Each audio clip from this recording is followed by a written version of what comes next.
The state GOP doesn't have clean hands in this. That's a quote from the former chair of the Bingham County Republicans.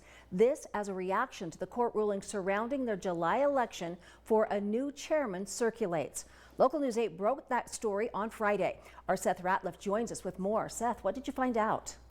Linda, the back and forth between the Bingham County Central Committee and the state GOP is costing tens of thousands of dollars, and it could continue. Exactly how much is it costing? Tonight, I have the answer.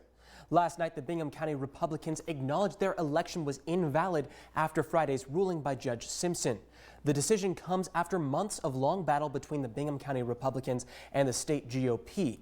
It all started after an election last July to fill the chairman Dan Cravens' seat after he resigned.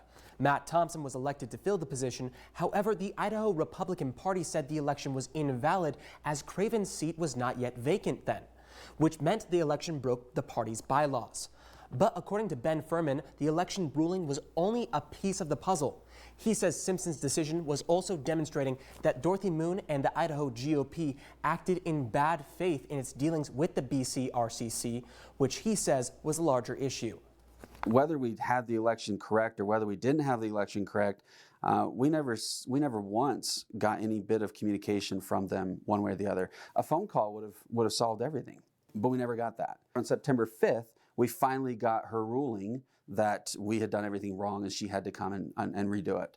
So by that point, we had no time to fix it ourselves, where we could have if we had just had a phone call. He writes that May 21st, there will be a new primary election where all Bingham County Precinct committeemen will be elected and the executive committee will once again be reorganized, all without the interference of Dorothy Moon.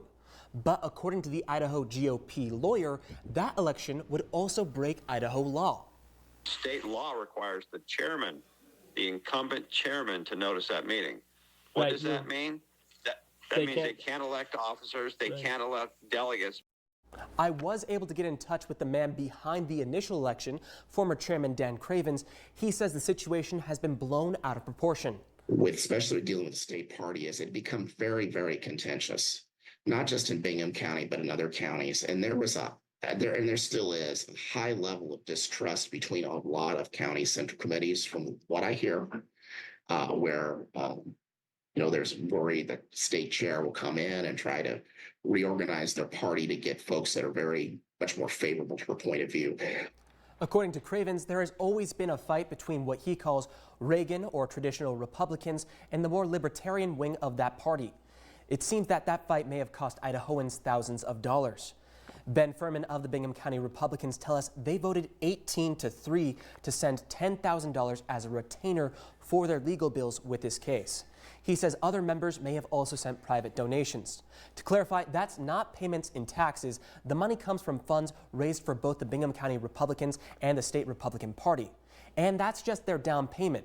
According to the attorney Brian Smith, both sides have spent upwards of tens of thousands of dollars in privately raised money for the Republican Party on legal fees. Reporting in the studio, I'm Seth Ratliff.